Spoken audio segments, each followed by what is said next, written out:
Assalamualaikum warahmatullahi wabarakatuh. Izinkan kelompok kami, kelompok 3, mempresentasikan review artikel dengan topik yang pertama jurnal analisa vitamin larut lemak, yang kedua jurnal analisa zat gizi, dan yang ketiga jurnal analisa zat anti gizi, dan yang terakhir yaitu jurnal analisa bahan. Sebelumnya perkenalkan kelompok kami. Yang pertama saya sendiri yaitu Rizna Fartinirung dengan NIM 49.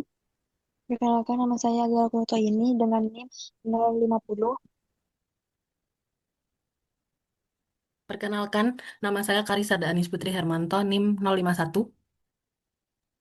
Perkenalkan, nama saya Izzat Aslami dengan NIM 52. Untuk jurnal yang kami review, yang pertama yaitu berjudul Prakonsentrasi dan Analisis Miktoksin dalam Sampel Makanan Elektroforesis Kapiler. Dengan tujuan penelitian yaitu mengkaji secara kritis berbagai mode kapilari elektroforesis atau CE dalam analisis miktoksin pada sampel pangan, dengan fokus pada kemajuan teknik prakonsentrasi dan perangkat mikrochip CE untuk meningkatkan sensitivitas hingga menyamakan atau melampaui metode kromatografi konvensional. Metode analisis yang dipakai pada artikel ini yaitu yang pertama, studi literatur review terhadap publik. Yang kedua, studi literatur review terhadap publikasi utama dalam 10 tahun terakhir, kurang lebih dari 2010 sampai 2020.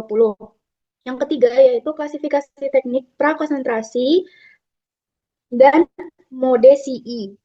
Dan yang terakhir, yang ketiga yaitu perbandingan kinerja atau LOD atau LOQ, matriks sampel waktu analisis dengan standar IU dan metode HPLC atau CGC. Produk yang dianalisis yaitu berbagai jenis mitoksin seperti aflatoksin, ochratoxin A, patulin, zearalenone, citrinin, ergot alkaloid, fucosidin, dan lain-lain. Yang kedua yaitu sampel pangan seperti sereal, buah, produk susu atau dairy, kopi, bir, wine, pakan ternak. Artikel yang kedua dengan judul penentuan cepat kapsaisionit dengan metode kolorimetri. Tujuan penelitian menjelaskan metode kolorimetri yang cepat dan sederhana untuk menentukan kadar total kapsaisinoid dalam cabai sebagai alternatif. Metode kromatografi yang mahal dan kompleks. Metode analisis kolorimetri menggunakan reagen Biromid Tesiki. Perbandingan hasil dengan metode HPLC untuk validasi ekstraksi bertahap, ekstraksi pada cair dengan N-heksana diikuti ekstraksi cair menggunakan NaOH. Kapsionit dari cabai segar, cabai kering merah, cabai merah kering.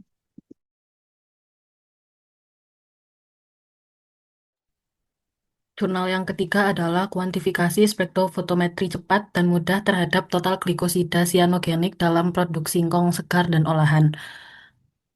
Eh, Metode penelitiannya adalah mempelajari metode spektrofotometri cepat, sederhana, dan akurat untuk kuantifikasi total glikosida sianogenik atau CNP dalam produk singkong segar dan olahan menggunakan sensor warna berbasis kompleks kobalt, aqua cyanocobirinic acid atau ACCA.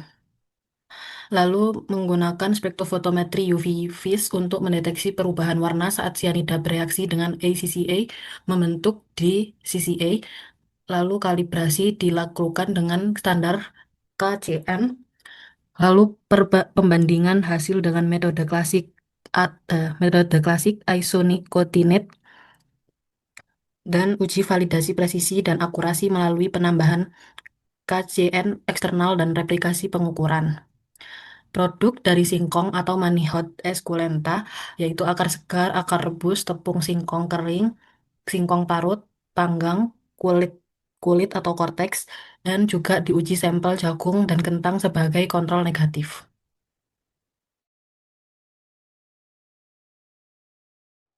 Untuk hasilnya yaitu dengan judul prakonsentrasi dan analisis toksin dalam sampel makanan dengan elektroforensis kapiler. Dengan hasil teknik prekonsentrasi inline atau online mampu menurunkan LOH atau LOD hingga level PPT atau PPB. Yang kedua itu microchip dengan aptamer atau MIP meningkatkan kecepatan dengan analisis dalam 3-6 menit dan sensitivitas. Yang ketiga itu banyak metode CI kini yang setara atau lebih cepat daripada HPLC atau Gizi dengan konsumsi pelarut dan sampel jauh lebih rendah. Untuk kesimpulannya yaitu dengan optimalisasi prokonsentrasi dan pengadopsian microchip CI menjadi teknik adalah untuk mendeteksi rutin multimikotoksin dalam pangan. Kedua dengan menggunakan aptamer atau MIP pada microchip CI menjanjikan analisis yang cepat, selektif, dan sensitif layak diimplementasikan dalam pengendalian timbal bahan pangan. Artikel yang kedua dengan judul penentuan cepat kapsasionit dengan metode kolorimetri dengan hasil toleransi tinggi antara hasil kolorimetri dan HPLC R kuadrat dengan 0,173 segar R kuadrat sama dengan 0,9816 cabai kering. Batas deteksi min 1 M sampai ml jumlah besar cara cepat. Kesimpulan artikel kedua, metode kolorimetri dengan reagen Desikin memungkinkan analisis cepat, akurat, dan murah untuk kapsasionoid dalam cabai cocok untuk aplikasi seperti pemilihan tanaman, pengujian mutu, dan industri pangan atau pedan.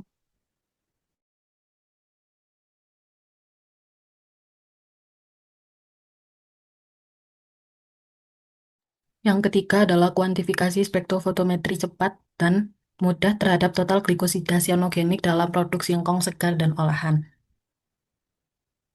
Hasilnya adalah deteksi cepat dan instan, perubahan warna dari oranye ke ungu hanya dalam hitungan detik.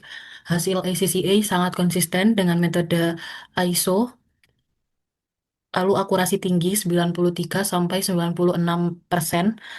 lalu metode bekerja langsung pada ekstrak air, asam, bahkan tetesan jus singkong tanpa persiapan yang rumit, dan tidak perlu alat mahal atau bahan kimia yang berbahaya. Lalu, kesimpulannya adalah metode spektrofotometri berbasis ACCA untuk mendeteksi CNP sangat cepat, aman, akurat, dan tidak memerlukan langkah persiapan yang rumit, dan cocok untuk screening industri dan laboratorium lapangan untuk mengontrol keamanan pangan berbasis singkong. Berikut adalah data dari artikel yang telah kami review. Sekian presentasi dari kelompok kami. Mohon bila ada salah kata. Saya akhiri. Wassalamualaikum warahmatullahi wabarakatuh.